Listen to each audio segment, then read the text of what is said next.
माधवानंद जी और देवेंद्र जी दोनों से एक कमेंट ले दीजिए, फिर आप लोग इस पर बातचीत करते रहेगा।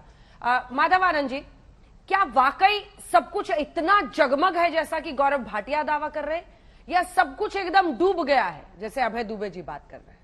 इस देश की अर्थव्यवस्था अभी विश्व के मुकाबले कहां पर खड़ी है, किस तरफ हम बढ़ रहे हैं, महंगाई, बेरोजगारी, इन तमाम मुद्दों पर एक स्वच्छ तस्वीर देने की कोशिश कीजिए, दर्शक जानना चाहेंगे। वैश्विक स्तर पे अगर तुलनात्मक अध्ययन करें तो निश्चित रूप से भारत की अर्थव्यवस्था अच्छी स्थिति में है। बहुत अच्छी स्थिति में नहीं है लेकिन अच्छी स्थिति में कहा जा सकता है। और कोविड पेंडेमिक के बाद से तमाम अन्य देशों की जो अर्थव्यवस्था में जो गिरावट आई है उसकी तुलना में हमारी अर्थव्यवस्था एक तरह से स्टेबल इकोनॉमी रही है, मैं ये कह सकता हूं। और दूसरी बात, आपको इकोनॉमिक सर्वे पेश किया गया। देखिए, इकोनॉमिक सर्वे क्या होता है? एक तरह से देश की अर्थव्यवस्था का एक प्रोजेक्शन होता है, एक लेखा जोखा होता है।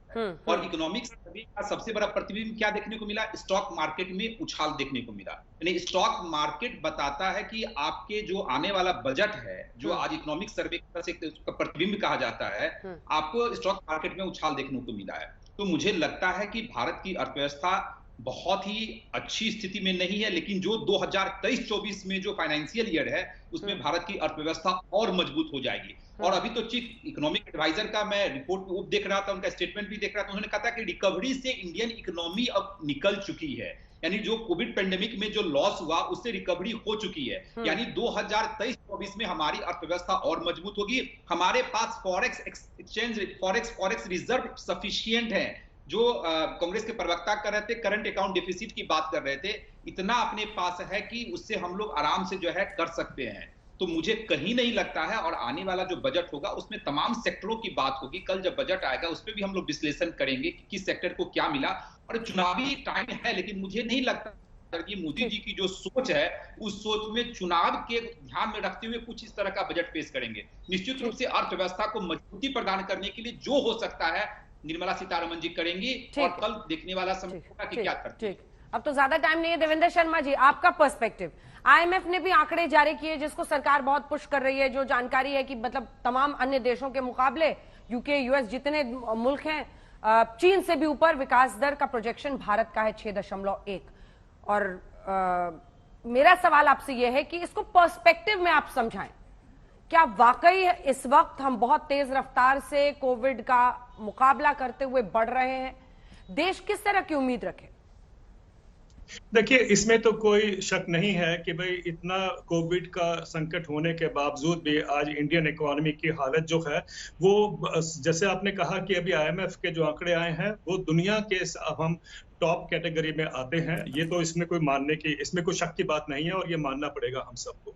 लेकिन सबसे बड़ा जो संकट है देश के सामने वो है एम्प्लॉयमेंट का और उसके बाद एग्रीकल्चर का। ये दो ऐसे सेक्टर हैं जिनको एड्रेस करना बहुत ही जरूरी है, चाहे हमारी ग्रोथ उससे भी आगे बढ़ जाए जो अभी प्रेजेंट रिकॉर्ड है, या उससे कम हो जाए, जो भी है, लेकिन we have to address this problem of employment और साथ में एग्रीकल्चर डिस्ट्रेस। मैं इसलिए कह रहा हूं क्योंकि एम्प्लॉयमेंट की जब हम बात करते हैं और सब हम एग्रीकल्चर डिस्ट्रेस को देखते हैं, इन दोनों में एक बहुत बड़ा एक लिंक है जो हमें जानने की जरूरत है। क्योंकि एग्रीकल्चर जो है वो बिगेस्ट एम्प्लॉयर है, कंट्री का लार्जेस्ट एम्प्लॉयर है, और एग्रीकल्चर को अगर हम नहीं बिल्ड अप करते हैं तो मुझे लगता है कि जिस क्राइसिस में हम अभी जूझ रहे हैं उससे भी निकलना मुश्किल हो जाएगा। क्योंकि एग्रीकल्चर जो है वो बहुत सा पोर्शन जो पॉपुलेशन का है, 50% तो एग्रीकल्चर रही है। देवेंद्र जी, आप ही को टोक कर आपसे एक प्रश्न कर रही हूँ। किसान सम्मान निधि जिसमें सालाना 6,000 रुपया किसानों को डायरेक्ट बेनिफिट ट्रांसफर से जा रहा है, क्या आप ये चाहेंगे या उम्मीद रखते हैं कि वो बढ़ा दिया जाए? और किस तरह के इंसेंटिव स्पेशली एग्रीकल्चर के लिए आप देख रहे हैं या किसानों के हित में दे? क्योंकि उस समय तो मामला पूरा अटक गया ना सर, तीनों कृषि कानून वापस लो वापस लो वापस लो, और वही जीत बन गई। जीत ये नहीं बन पाई कि एमएसपी की लीगल गारंटी मिले।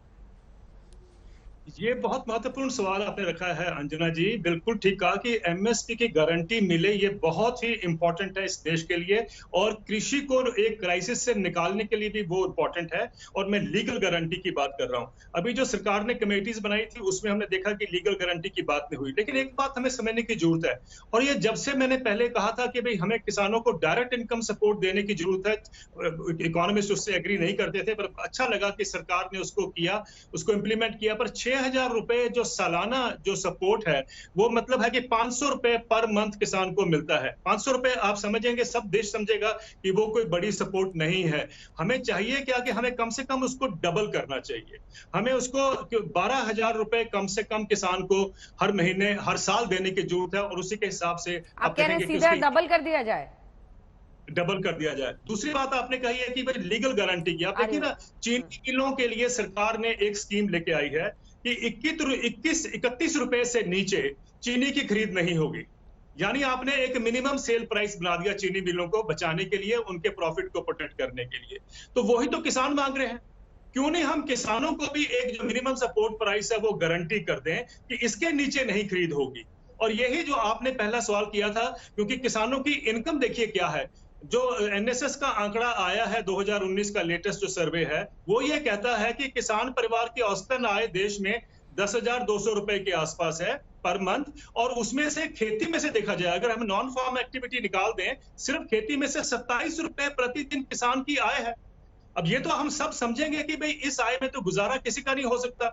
तो इसको कैसे बढ़ाया जाए? अगर हम शुगर मिल्स को एक हम मिनिमम सपोर्ट प्राइस या मिनिमम सेल प्राइस दे सकते हैं, तो हम किसानों को क्यों नहीं दे सकते? ये सवाल जो है ये बहुत महत्वपूर्ण है, और मैं अपेक्षा करता हूं कि बजट में इस पर संज्ञान लिया जाएगा, क्योंकि आफ्टरऑल जो हम सब जानते हैं कि इलेक्शन से पहले फुल फ्लेज बजट यही है। और अमृतकाल के पीरियड में अब एक समय हमारे पास आ गया कि अगले 25 साल में हम एक ऐसा एक्शन ले लें जो खेती को एक